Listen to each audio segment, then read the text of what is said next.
இல்லை, இந்த செங்கோட்டையன் சேர்ந்தவனே தமிழ்நாடே அவரை பக்கம் திரண்டு வந்த மாதிரி கொண்டாடிட்டு இருக்காங்க. சொல்ல போனால் செங்கோட்டையன் இப்போ செல்லா காசு ஆகி போயிட்டாருங்கிறது தான் உண்மை. ஏன்னா அவர் ஒரு கட்சியில் 50 வருஷமாக இருக்கிறார். இப்போ அவர் முதலமைச்சர் வரணும்னு ஆசைப்படுவாங்களா? செங்கோட்டையன் தாவேக்காவில் விஜய் முதலமைச்சர் ஆகணும்னு ஆசைப்படுவாங்களா? அந்த குறிப்பிட்ட சமூகத்தில் எடுத்துங்களேன். அந்த சமூகத்தில் 2 பேர் நிற்கிறாங்க. செங்கோட்டையன் நிற்கிறார், எடப்பாடி நான் முதலமைச்சர் கண்டுட்டுங்கிறாரு. இவர் என்ன சொல்வார்? விஜய் முதலமைச்சர் பாரு. யாருக்கு அவங்க முக்கியத்துவம் கொடுப்பாங்க? அதாவது தாவேக்கா சார்பில் செயல்படக்கூடிய ஒரு ஸ்ட்ராட்டஜிஸ்ட் அணி கிட்டத்தட்ட 6 கோடி ரூபா 6 கோடி கொடுத்து இந்த சர்வே எடுத்துருக்காங்க. இப்போ 6 கோடி நான் உங்கள்கிட்ட கொடுத்து என்னைய பற்றி நீங்கள் சொல்லுங்கன்னா நான் உங்களை பற்றி நீங்கள் தோற்று போய் என்ன சொல்ல முடியும்? நம்ம டெல்லி பாஜக தலைமை இவருக்கு அசைன்மெண்ட் கொடுக்குறாங்க. நாங்கள் உங்களுக்கு வர்றதுக்கு இதாக இருந்தோம்னா நீங்கள் டிவி கேட்க போங்க, பின்னாடி நம்ம பார்த்துக்கலாம் அப்படின்னு அசைன்மெண்ட் கொடுக்குறாங்க. அந்த நேரத்தில் திமுக சார்பில் பேசுகிறாங்க. கடைசி நிமிடம் வரைக்கும் திமுகவோடு பேசி கொண்டிருந்தார். என்னதான் நீங்கள் கரிஸ்மாட்டிக் லீடராக இருந்தாலும் ஜெயலலிதாவையும் தூக்கி போட்டு கலைஞரும் தூக்கி போட்டு கடைசியாக நடத்த கோட் படத்தை என்ன பண்ணார்? சாம்பியனை உடைக்கட்டுமா, பாட்டில் உடைக்கட்டுமா, அண்டாவை கொண்டு வா, கலக்கி அடிக்கட்டுமான்னு பாடிக்கிட்டு இருக்காரு. இவர் போதை ஒழிக்க போகிறாரா? கொஞ்சம் கொஞ்சமாக அதிமுக கபலீகரம் செய்யப்படுகிறதா பாஜகவால்?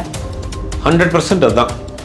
பாஜக தமிழ்நாட்டில் கால் உண்டுன்னா அதிமுகவை காலி பண்ணால் தான் அவங்களால உட்கார முடியும்.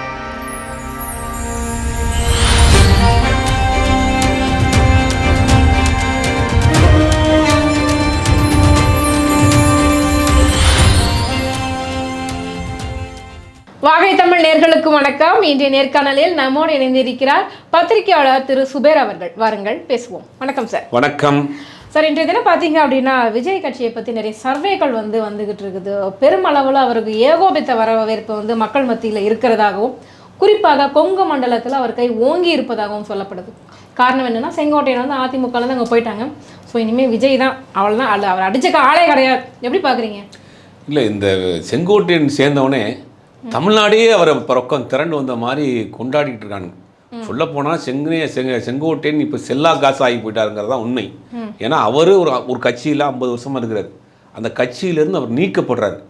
சரி, அவர் பின்னாடி ஒரு பெரும் கூட்டம் யாராவது போவாங்கன்னு பார்த்தா யாருமே இல்லை. அதே பகுதியில் அதே தொகுதியில் 8 முறை சட்டமன்ற தொகுதியில் உறுப்பினராக இருந்திருக்காரு. இவர் பார்த்து பல பேருக்கு பதவி போட்டிருப்பார். அவங்க கூட இவரை நீக்கினதுக்கு கண்டித்து ராஜினாமா பண்ணல. இதுதான் செங்கோட்டையனுடைய நிலைமையாக இருக்குது. இவரை வச்சு தான் நாங்கள் இன்றைக்கி ஆட்சியை பிடிக்க போகிறோம் தமிழ்நாட்டில். அப்படி இந்த செங்கோட்டையன் வந்துட்டாருன்னா ஒட்டுமொத்தமாக தமிழ்நாட்டினுடைய ஓட்டில் பூரா வாங்கி கொடுத்துருவாரு. இவர் ஒரு ஓட்டு EVM மிஷின் மாதிரி அப்படின்னு செலிப்ரேட் பண்ணிகிட்டு இருக்கானுங்க, வைப் பண்ணிகிட்டு இருக்கானுங்க. ஆனால் அதை பார்க்குறப்ப நமக்கு சிரிப்பாக தான் வருது. கள யதார்த்தம் வேறு, கள நிலவரம் வேறு. இங்கே தமிழ்நாட்டில் ஏகப்பட்ட பிரச்சனைகள் போய்கிட்டு இருக்குது. ஒன்றிய அரசினுடைய நெருக்கடிகள், ஒன்றிய அரசு வர வேண்டிய நிதி வராமல் இருக்குது. மாநில உரிமைகள் ஒன்றுனா இன்றைக்கி பறிபோகக்கூடிய ஒரு சூழ்நிலை இருக்குது. இங்கே பல்வேறு பிரச்சனைகள் இருக்குது. இதெல்லாம் யார் எதிர்த்து போராடக்கூடிய ஆற்றல் இருக்குன்னா ஒரு கூட்டமாக குழுவாக தான் பண்ண முடியும். அகில இந்திய அளவில் பார்த்தீங்கன்னா இந்தியா கூட்டணியில் காங்கிரஸ் கட்சி இன்றைக்கி இந்தியாவுடைய எதிர்கட்சியாக இருக்குது. அதில் கம்யூனிஸ்ட் கட்சிகள் இருக்கிறாங்க, திமுக இருக்கிறாங்க. ஒரு மாநிலம் சார்ந்த ஒரு பிரச்சனை வருது, மாநிலம் சார்ந்த ஒரு பிரச்சனைகளுக்கு குரல் கொடுக்கணும் அப்படின்னா ஒட்டுமொத்தமாக திறனை தான் பண்ண முடியும்.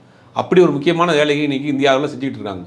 இங்கே என்னடானா, நாங்கள் ஒரு கட்சி ஆரம்பிப்போம், வீட்டு விட்டு வெளியே வர மாட்டோம், ஒருத்தர் சேர்ந்தாரு, எங்களை உடனே வெளியே வரன்ற அனுமதி கொடுக்க மாட்டேங்கிறாங்கல்ல. இப்ப கூட பாருங்க, புதுச்சேரியில ரோட் ஷோ நடத்த அனுமதி கேட்டு அதுக்கு எனக்கு திமுக பயப்படுறாங்களா? விஜய் வெளியே வந்தாலே கூட்டம் கூடுது, ஐயோ மக்கள்லாம் ஒரு பக்கம் போயிடுவாங்க. ஜூல புலிய சிங்கத்தை அடைச்சி வச்சிருப்பாங்க. அதுக்காக வெளியே வராம தான் இருக்கும். அதை எல்லாரும் கொஞ்சம் முடியுமா? அதை அப்ப சிங்கம்னு நீங்களே ஒத்துக்கிறீங்க? சிங்கமா புளியமா கூட்டுக்குள்ள போட்டு அடைச்சி வைக்க முடியும். அது மக்களோடு பழகக்கூடிய மிருகம் கிடையாது. சரியா? மக்களோடு இருக்கக்கூடிய மிருகம் நாய்க்குட்டி இருக்கும், பூனைக்குட்டி தான் மக்களோட மக்களாக இருக்கும். இது அந்நியப்பட்ட ஒரு மிருகம் தான். அப்போ இவர் அந்நியப்பட்ட நபர் தான். அந்நியப்பட்ட நபர் மக்கள் பிரச்சனை எப்படி பேசுவார்? உங்கள் வாதத்துக்கே வருமா? அப்போ ஒரு ஜூவில் போட்டு அடைச்சி வைக்க மாதிரி வீட்டுக்குள்ளே போட்டு அடைச்சி வைக்க வேண்டியதான். அது ஒரு பக்கம் இருக்கட்டும். அது அப்படி எடுத்துக்க முடியாது. இருந்தாலும் அவரை சிங்கம்னு ஒத்துக்கிட்டதுக்கு ரொம்ப சந்தோஷம். சிங்கத்தை ஜூவில் போட்டு அவரே தான் சொல்லியிருக்கிறாரு, அப்பப்பதான் வேட்டையாடுவார். ஆனால் அது அப்போ எப்போயாவது வேட்டையாடுங்கிறதுக்கு காட்டுக்குள்ளேயே தான் இருக்கணும். ஊருக்குள்ளே வரக்கூடாது. ஊருக்குள்ளே காட்டுக்குள்ளேயே அப்படியே ட்ராவல் பண்ணிட்டு போகணும். இப்போ என்னென்னா, செங்கோட்டையன் வந்த பிறகு நாங்கள் தலைகளாக எங்களுடைய இது மாறிடுச்சுன்ற மாதிரி சொல்கிறாங்க. செங்கோட்டையனுக்கே அவர் சார்ந்த 50 வருஷம் பயணித்த கட்சியிலேயே அவருக்கு பெருசாக வரவேற்பு இல்லைங்கிறது தான் யதார்த்தமான உண்மை. அவரை நம்பி அவரால் பதவி வாங்கின பல பேர் கூட நீங்கள் அவர் பின்னாடி நிற்கலை. இப்போ எங்கே போகிறோன்னு திக்கு தெரியாமல் நிற்கிறாருங்கிறது தான் உண்மை. ரெண்டாவது, செங்கோட்டையன் நாங்கள் எவ்வளோ நாள் தாக்கு பிடிக்க போகிறார் அப்படிங்கிற கேள்வி ஒட்டுமொத்த தமிழ்நாடுவே பார்த்துக்கிட்டு இருக்கு. ஏன்னா முதல்ல செங்கோட்டையன் யாருன்னு எங்களுக்கு தெரியாது. செங்கோட்டையனுடைய அனுபவம் தெரியாது, அவருடைய பதவி தெரியாது. அவர்கிட்ட போய் என்ன கேட்க போகிறாங்க அப்படின்னா, கில்லி படத்தை எத்தனை தடவை பார்த்தேன், போக்கிரி படத்தில் விஜயோட பேர் என்ன, அதிகபட்சமாக அவங்க வந்து செங்கோட்டையன் அதை வேண்டாம் கேட்கலாம். தம்பி, நான் புரட்சித் தலைவர் எம்ஜிஆருடைய காலத்திலிருந்து அப்படின்னா இந்த பூமர் வேலையெல்லாம் சொல்லாத, நீ என்ன கிளிப்படுத்ததை பார்த்தா சொல்லு அப்படின்னு கேட்க போகிறாங்க. அவர் 6 மாதத்தில் அலறி அடித்து தலை தெறிக்க ஓடி வர போகிறார் அப்படிங்கிறதான் நம்ம பார்க்க வேண்டியதாக இருக்குது. அப்போ என்னென்னா, ஒரு அனுபவம் வாய்ந்த ஒரு அரசியல்வாதி ஒரு அரசியல் கட்சிக்கு போகிறதுல வந்து அந்த கட்சிக்கு பயன்பெறும், இவருக்கு பயன்பெறுமாங்கிறது தெரியாது. 80 வயசு ஆக போகுது அவருக்கு. இந்த நேரத்தில் அவர் அங்கே போயிருக்கிறாரு. வரக்கூடிய காலங்களில் அவரை வச்சு என்ன பாடுபடுத்த போகிறாங்கன்னு தெரியல, பொறுத்து தான் பார்க்கணும். இதில் வந்து பார்த்தீங்க அப்படின்னா குறிப்பாக குங்குமண்டலம் அப்படின்னு எடுத்துக்கிட்டோம் அப்படின்னாலே முன்னாடி வந்து அதிமுகவுடைய கோட்டையாக இருந்தது. இப்போ பாஜக வசம் கொஞ்சம் மெல்ல மெல்ல போய்கிட்டு இருக்கணும்.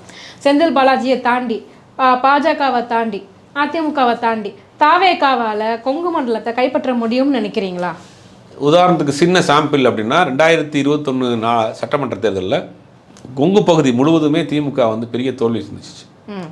அதுக்கு 2024 நாடாளுமன்ற தேர்தலில் அந்த பகுதி நாடாளுமன்ற உறுப்பினர் அத்தனை பேருமே திமுக கூட்டணி சேர்ந்தவங்க தான். ஒரு வருஷத்துக்கு முன்னாடி நடந்த தேர்தல் 2021 ஒரு தொகுதி கூட இல்லை கொங்கு பகுதி முழுவதுமே திமுகவுக்கு. ஆனால் அது 3 வருஷத்தில் அவங்க அதெல்லாம் சரி பண்ணி அங்கே மக்கள் மனதை கவர்ந்து மக்கள்கிட்ட வாக்குகளை வாங்கி இன்றைக்கி கோயம்புத்தூராக இருக்கட்டும், ஈரோடாக இருக்கட்டும், திருப்பூராக இருக்கட்டும், எல்லாருமே வந்து திமுக கூட்டணி திமுக நாடாளுமன்ற உறுப்பினர் தான் இருக்காங்க. இது ஒரு வருஷத்துக்கு முன்னாடி நடந்த ரிசல்ட். இது கண்ணு முன்னாடி நம்ம லாஸ்ட்டாக நடந்த ரிசல்ட் கையில் இருக்குது. இதை வைத்து தான் நம்ம பேச முடியும். நீ அடுத்து தாவேகா கைப்பற்றுமா அப்படின்னா செங்கோட்டையனுக்கு அங்கே செல்வாக்கு இல்லையே, செங்கோட்டையன் பின்னாடி அணித்தரலையே. இப்போ பார்த்தீங்கன்னா 30ஆம் தேதி எடப்பாடி பழனிசாமி அதே கோபிச்செட்டிப்பாளையத்தில் கிட்டத்தட்ட 50,000 பேர் தலைமையில் ஒரு பெரிய நிகழ்ச்சி நடத்துறார். அவர் அதனால் என்ன செய்ய முடியும் அவரால்? அப்போ அவரை தக்க வைத்துக் கொள்வதற்கு அங்கே அவர் சார்ந்த ஒரு சட்டமன்ற கோபிச்செட்டிப்பாளையம் சட்டமன்ற தொகுதியிலேயே தன் வெற்றி வாய்ப்பை தக்க வைத்துக் கொள்வதற்கு தான் அவர்களோட போராடிட்டு இருக்காரு. இல்லாட்டி ஏன் தாவேகால போய் சார் நான் தனியாக நிற்கிறேன், சுயேட்சையாக நிற்கிறேன், என்னுடைய செல்வாக்கில் ஜெயிக்கிறேன், ஜெயிச்ச பிறகு உங்கள்கிட்ட பேசுகிறேன்னு சொல்லியிருந்தாருன்னா அது ஒரு வேல்யூபிளான பாயிண்ட்டாக இருக்கும். என்ன தன்னை காப்பாற்றிக்கிற முடியலன்றதுக்காகத்தானே இன்னொருத்தட்ட போய் தஞ்சம் அடைஞ்சிருக்கிறாரு. அப்போ இவர் எப்படி இவங்களுக்கு ஓட்டை கேரி பண்ணி கொடுப்பாரு? ரெண்டாவது ஒரு விஷயம், செங்கோட்டையனா அவன் எடப்பாடி பழனிசாமியா அப்படின்னு கொங்கு பகுதியினுடைய அந்த குறிப்பிட்ட அந்த சமூகத்தின் முகமாக பார்க்க வேண்டியது எடப்பாடி பழனிசாமி தான் பார்க்குறாங்க. எடப்பாடி பழனிசாமி ஒரு 5 வருஷம் முதலமைச்சராக இருந்தார், தமிழ்நாட்டினுடைய எதிர்க்கட்சி தலைவராக இருக்கார், இந்த சமூகத்தின் ஒட்டுமொத்த முகமாக இருக்கார். அப்போ அவரை தானே வந்து அவங்க முன்னிலை கொடுப்பாங்க. இப்போ அவர் முதலமைச்சர் வரணும்னு ஆசைப்படுவாங்களா? செங்கோட்டையன் தாவேகாவில் விஜய் முதலமைச்சர் ஆகணும்னு ஆசைப்படுவாங்களா? அந்த குறிப்பிட்ட சமூகத்தில் எடுத்துங்களேன், அந்த சமூகத்தில் 2 பேர் நிற்கிறாங்க. செங்கோட்டையன் நிற்கிறார், எடப்பாடி நான் முதலமைச்சர் கண்டுட்டுங்கிறாரு.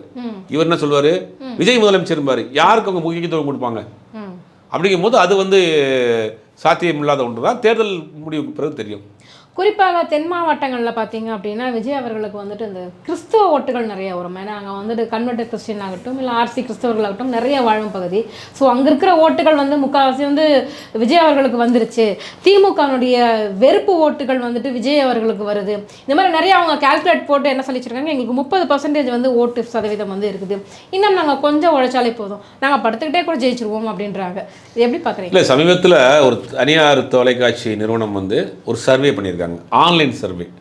அதில் வந்து கிட்டத்தட்ட ஒரு 75 தொகுதியில் தாவேகா தனியே 40% இருக்குது, இண்டிவிஜுவலாக 40% செல்வாக்கு கூட இருக்கிறாங்க. அதே மாதிரி ஒரு 25 தொகுதிகளில் வந்து ஒரு 25% 15% இருக்காங்க. தென் மாவட்டங்களில் 15 to 20 இருக்கிறாங்க.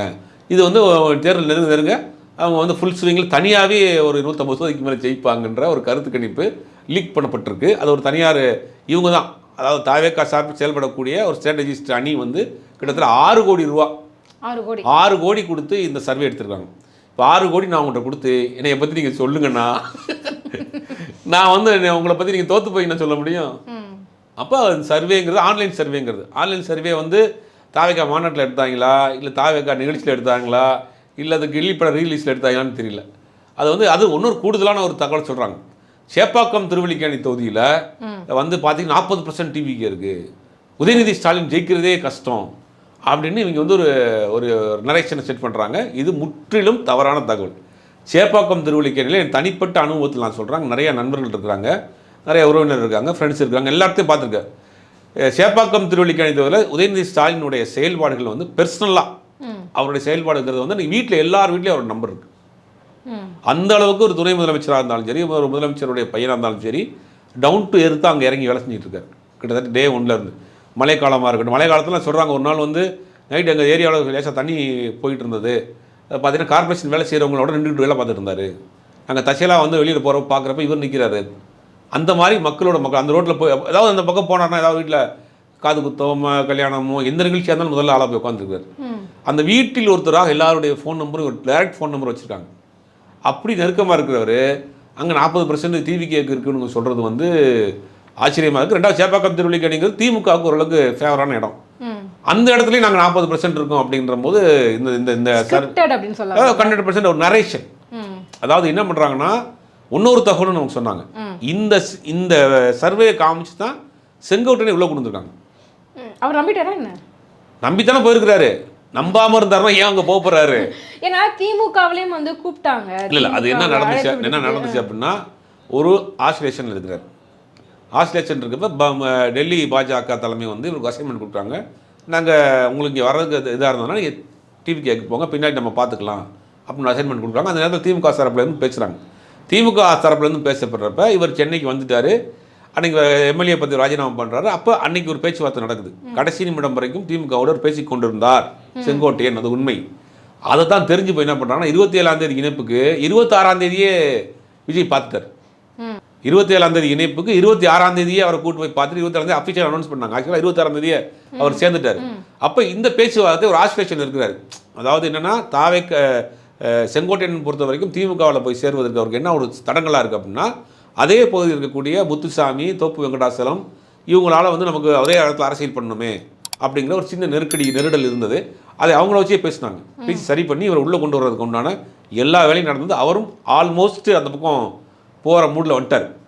அதற்கு பிறகு தான் என்ன பண்ணாங்க, வேக வேகமாக விஜயே வந்து உடனே வாங்க, நாளைக்கு சேர வேணா இன்றைக்கே வந்துருங்க அப்போ இன்றைக்கே கூப்பிட்டு வந்து சேர்த்தாங்க. அப்போ அவருக்கு கொடுக்கப்பட்ட ஒரு வேலை என்னென்னா, இந்த பாருங்கள் ஆப்பிள் நாங்கள் இது எடுத்திருக்கோம், சர்வே எடுத்திருக்கோம், 40% இருக்குது, கொங்கு பகுதியில் எவ்வளோ இருக்குது, நீங்கள் கண்டிப்பாக நீங்கள் வந்து கோபிச்செட்டிப்பாளையத்தில் எம்எல்ஏ ஆயிடுவீங்க, உங்கள் தலைமையில் ஒரு 10 பேர் நாங்கள் எம்எல்ஏ செலக்ட் பண்ணிடுறோம் அப்படின்னு இவருக்கு நிறையா அஷூரன்ஸ் கொடுக்கப்பட்டு எடுத்திருக்கு. அப்போ இந்த ஆப்பில் வந்த கருத்து கணிப்பை வச்சு தான் எடுக்கிறாங்க. ரெண்டாவது, தமிழ்நாடு பொறுத்த வரைக்கும் ஒரு அரசியல் புரிதல் உள்ள ஒரு மாநிலம். அவங்க செயல்பாடுகளை வச்சு தான் மக்களை தேர்ந்தெடுப்பாங்க. என்ன தான் நீங்கள் கரிஸ்மாட்டிக் லீடராக இருந்தாலும் ஜெயலலிதாவையும் தூக்கி போட்டிருக்கு, கலைஞரும் தூக்கி போட்டிருக்கு.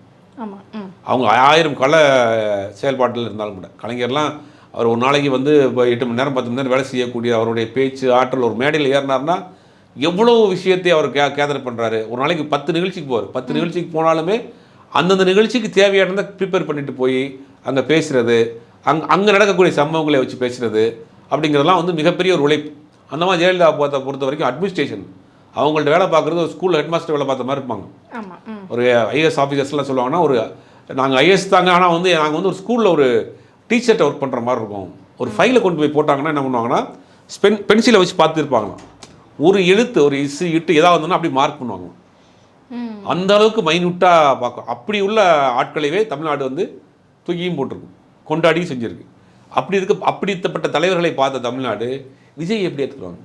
விஜயினுடைய செயல்பாடு என்ன? கலைஞர் சின்ன வயசுலேருந்து அவர் போராடுறாரு. அந்த அம்மா வந்து எம்ஜிஆர் கூட பயணப்படுறாரு. அதுக்கு பிறகு தனியாக வந்து கட்சியை ஆரம்பித்து பல போராட்டங்களை பார்க்குறாங்க. அதுக்கு பிறகு தான் அவங்க முதலமைச்சரானாங்க. எடுத்தோடனே யாருமே தமிழ்நாட்டு அரசியல் வரலாற்றில் யாருமே எடுத்தோடனே முதலமைச்சர்லாம் ஆகலை. இவரும் நேரடியாக அப்படி முதலமைச்சராக வரேன்னுலாம் சொல்லலை. இவரும் பார்த்தீங்க அப்படின்னா மரணம் அடைந்த நம்ம அனிதா அவங்க வீட்டுக்கு போனார், ஸ்டெர்லைட்டில் போய் உதவி பண்ணியிருக்காரு, நிறைய பிளட் டொனேஷன் பண்ணியிருக்காரு, மக்களுக்காக விஜய் மக்கள் இயக்கம் மூலமா நிறைய தொண்டுகள் பண்ணியிருக்கிறாரு. தமிழ்நாட்டில் இருக்கக்கூடிய பலரும் அனிதாவுடைய மறைவுக்கு கண்ணீர் சிந்தாங்க. ஜல்லிக்கட்டு போராட்டத்துக்கு எல்லாருமே உட்கார்ந்தாங்க. இது தமிழ்நாட்டுடைய பொது பிரச்சனை. இதுக்காக ஒருத்தர் முதலமைச்சராக்க முடியுமா?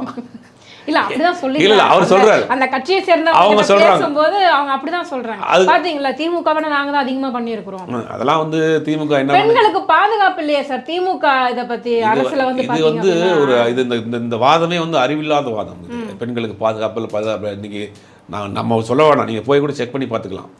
இந்தியாவிலேயே டாப் 10 பெண்களுக்கு எதிரான குற்ற நடக்கக்கூடிய மாநிலங்கள் அண்ணா யூனிவர்சிட்டிக்குள்ளேயே போந்து ஒரு பெண்களுக்கு கொடுக்குறாங்க. நீங்களே போய் இந்த நிகழ்ச்சி முடிஞ்சோடனே பார்த்துக்குங்க. இந்தியாவிலே அதிகமாக பெண்களுக்கு எதிரான குற்றங்கள் நடக்கக்கூடிய மாநிலங்கள் லிஸ்ட் போட தமிழ்நாடு கிடையாது, கடைசியில் இருக்கும். ஒரு மாநிலத்தில் ஒரு நீங்கள் ஒன்றும் பிரச்சனை இருக்கும், அது சரி செய்யணுங்கிறதுல மாற்று கருத்து கிடையாது. டாப் 10 பெண்களுக்கு எதிரான குற்றம் புரிய மாநிலங்களில் பாஜக ஆளக்கூடிய மாநிலங்கள். முதல் மாநிலம் வந்து அஸ்ஸாம், அப்புறம் உத்தரப்பிரதேஷ். இப்படி லிஸ்ட் இருக்குது, வரிசையாக இருக்குது. இது நம்ம சொல்லலை, மத்திய அரசினுடைய புள்ளி விவரங்களே சொல்லுது. ஆனால் இதில் வந்து பார்த்தீங்கன்னா ரொம்ப கடைசியில் இருக்குது தமிழ்நாட்டில். இன்றைக்கி இந்தியாவிலேயே பெண்கள் அதிகமாக படிக்கக்கூடிய மாநிலம், பெண்கள் அதிகமாக வேலைக்கு போகக்கூடிய மாநிலம், பெண்களுக்கு பாதுகாப்பான உள்ள மாநிலங்கள். இப்போ நீங்களாம் வேலைக்கு போகிறீங்க வர்றீங்க, உங்களுக்கு என்ன பாதுகாப்பு இல்லாமல் போச்சு? யூபிலேயே பீகாரில் செய்ய முடியுமா? நம்ம 1 மணிக்கு கூட போகலாம், 2 மணிக்கு கூட போகலாம். எங்கே வேணாலும் வரலாம். தமிழ்நாட்டில் எந்த ஊருக்கு போனாலும் சரி, அங்கே ஒன்றும் இங்கே ஒன்றும் குற்றங்கள் நடக்கும். அதை வந்து கண்டிக்கணும், அதை வந்து சரி பண்ணணுங்கிறதுல மாற்று கருத்து கிடையாது. ஒட்டுமொத்தமாக நீங்கள் வந்து நரகலையும் சாப்பாட்டையும் ஒன்றாந்து மேட்ச் பண்ணக்கூடாது. வட இந்தியாவில் இருக்கக்கூடிய சம்பவத்தையும் தமிழ்நாட்டில் இருக்கக்கூடிய சம்பவம் ஒப்பிடக்கூடாது இல்லையா? இல்லை, இன்னொரு விஷயம் நீங்கள் பார்க்கணும் சார். தமிழகத்தில் வந்துட்டு பார்த்தீங்க அப்படின்னா திமுக ஆட்சிக்கு வந்தோடனே அந்த போதை ஒழிப்பு 2.0 அப்படின்னு சொல்லிட்டு நான் வந்து சர்வாதிகாரியும் மாற தயாராக இருக்கிறேன், அந்த மாதிரி டைலாக்லாம் பேசினார் ஸ்டாலின் அவர்கள். ஆனால் இப்போ பார்த்தீங்க அப்படின்னா போதை கலாச்சாரம் ஒழிக்கப்பட்டிருக்குன்னு நினைக்கிறீங்களா? ஸ்கூல் பசங்கிட்ட கூட புழங்குது இல்லையா? இல்லை, இது எவ்வளோ பெரிய இல்லை, அது ஒட்டுமொத்தமாக ஒழிக்கப்படணுங்கிறதுல மாற்றுக்கிறதுக்கு இதெல்லாம் தான் விஜய் மாற்றுவேன்னு சொல்கிறார். என்ன மாற்றுவார்? அவர் நடித்த படத்துலேயே முதல் படத்தில் பாட்டோட தான் நிற்கிறாரு. கடைசியாக நடந்த கோட் படத்தில் முதல்ல அவரே எங்கே போதையை முதல்ல நாட்டில் வந்து ஒழிக்கிறத விட்டுருங்க, அவர் முதல்ல படத்தில் ஒழிக்க சொல்லுங்க. கடைசியாக நடந்த கோட் படத்தில் என்ன பண்ணார்? சாம்பியனை உடைக்கட்டுமா, பாட்டில் உடைக்கட்டுமா, அண்டாவை கொண்டு வா, கலக்கி அடிக்கட்டுமான்னு பாடிக்கிட்டு இருக்காரு. இவர் போதை ஒழிக்க போகிறாரா?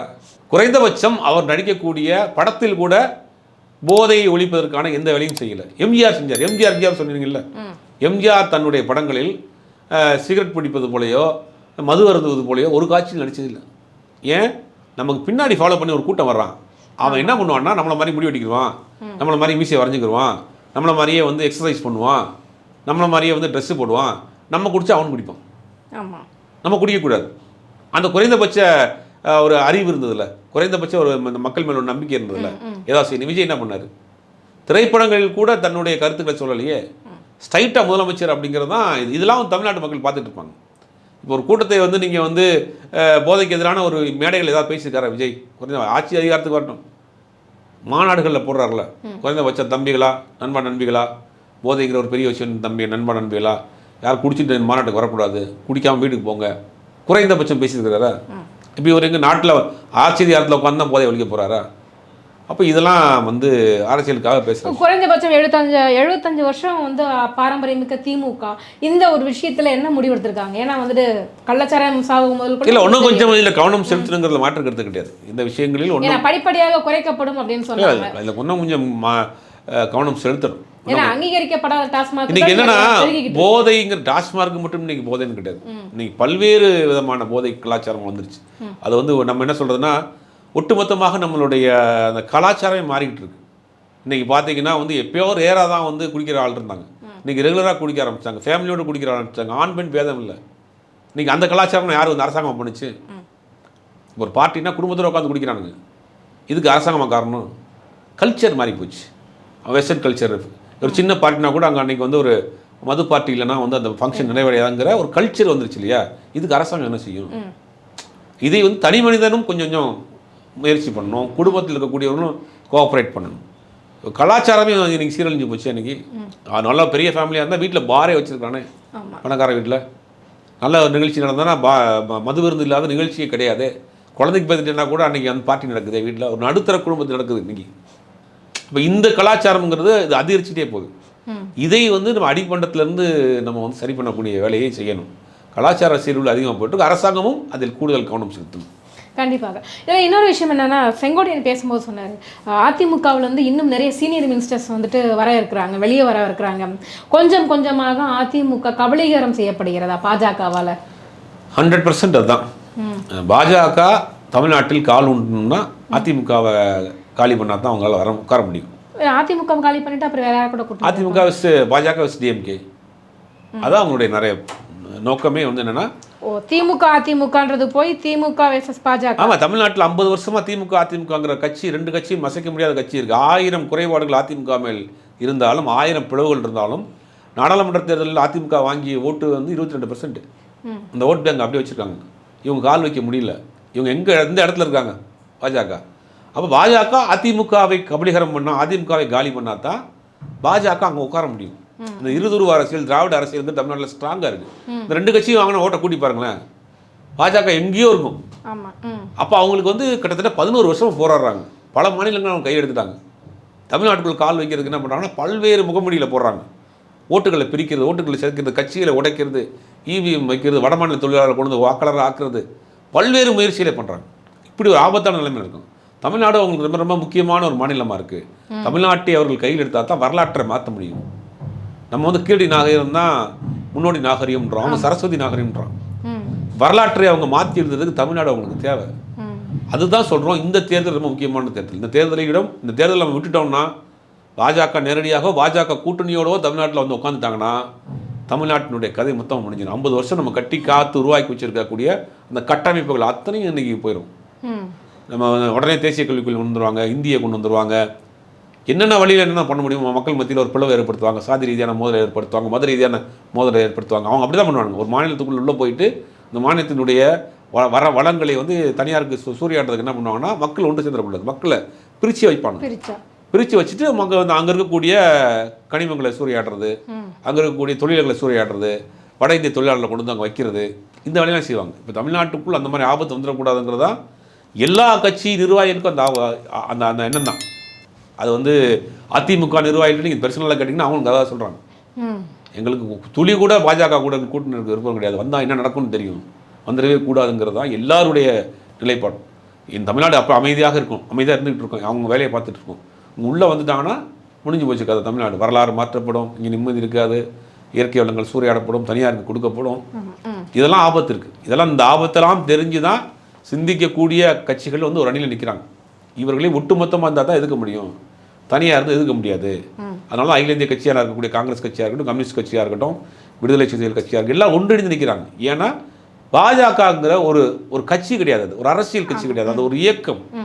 அவங்க வந்து சித்தாந்த ரீதியாக மாற்றக்கூடிய இயக்கம். வந்துடக்கூடாது, நமக்கு மொழிக்கு ஒரு பாதுகாப்பு இல்லாமல் போயிடும், மாநில உரிமைகள் பறி போயிடும், மாநில உரிமைகள் ஆல்மோஸ்ட் போயிடுச்சு. இதை எதிர்க்கிறதுக்கு நம்ம ஒன்றிணைந்து நிற்கணுங்கிறதுக்காக தான் எல்லா கட்சிகளுக்குள் 1000 மனக்குமுறல்கள் இருந்தாலும் கருத்து வேறுபாடுகள் இருந்தாலும் ஒரே புள்ளியில் நிற்கிறாங்க.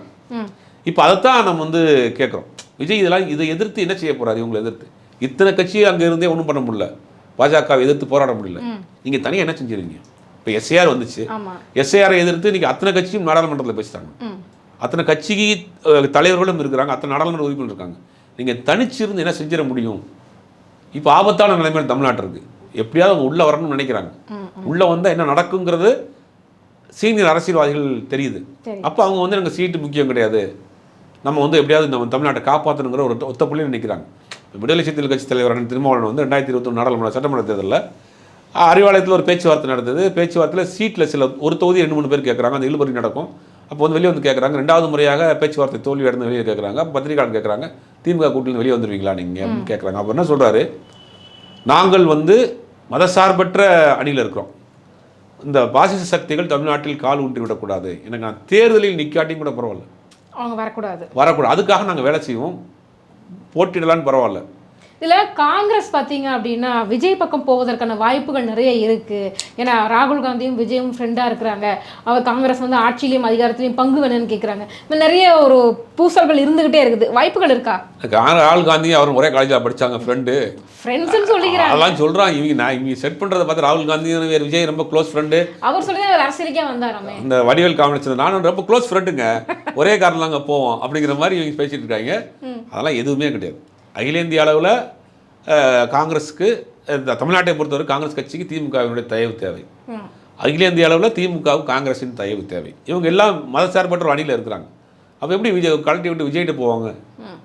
இங்கே ஆல்ரெடி தொடர்ந்து வெற்றி பெற்றுட்டு இருக்காங்க. 2019, 20, 21 இப்போ காங்கிரஸ் கட்சியை பொறுத்த வரைக்கும் வட இந்தியாவில் இருக்கக்கூடிய அலையன்ஸ் பார்ட்டியும் தமிழ்நாட்டில் இருக்கக்கூடிய அலையன்ஸ் பார்ட்டிக்கும் வித்தியாசம் இருக்குது. ஆர்ஜேடி கூட பீகார் தேர்தலில் கூட்டணி வச்சாங்க, ஆர்ஜேடி தொண்டர்கள் பெருசாக வேலை செய்யலையே, ஆர்ஜேடி எதிர்கட்சியாக இருந்துச்சு. பாஜக 4 சீட்டாக 3 சீட்டாக தான் வந்துச்சு, 60 தொகுதி வாங்கி. தமிழ்நாட்டில் அப்படி கிடையாது, கூட்டணி கட்சியிலும் சேர்ந்து வேலை செய்கிறாங்கல்ல, 10 தொகுதி வாங்கினா 10 தொகுதியும் காங்கிரஸ் ஜெயிக்குதே. இப்போ காங்கிரஸ் அதிக தலைமை காங்கிரஸுக்கு தெரியாது அதெல்லாம். அப்போ அதை விட்டுட்டு எப்படி இங்கே போவாங்க?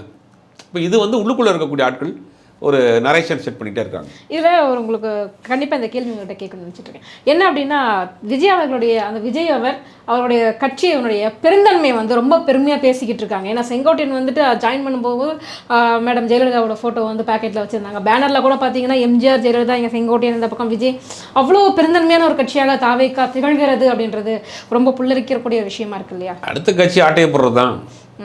அதிமுக எம்ஜிஆருடைய ஓட்டு வேணும், எவ்வளோ பெருந்தன்மையாக இருக்காங்கல்ல. ஏன் எல்லாரும் தான் கூப்பிட்றாரு, விஜயகாந்த் கூட பேசினார், கண்ணனுக்கு சொன்னார், எல்லாரும் கட்சி எல்லா ஓட்டும் வேணுங்கிறது தான் அவருடைய இது.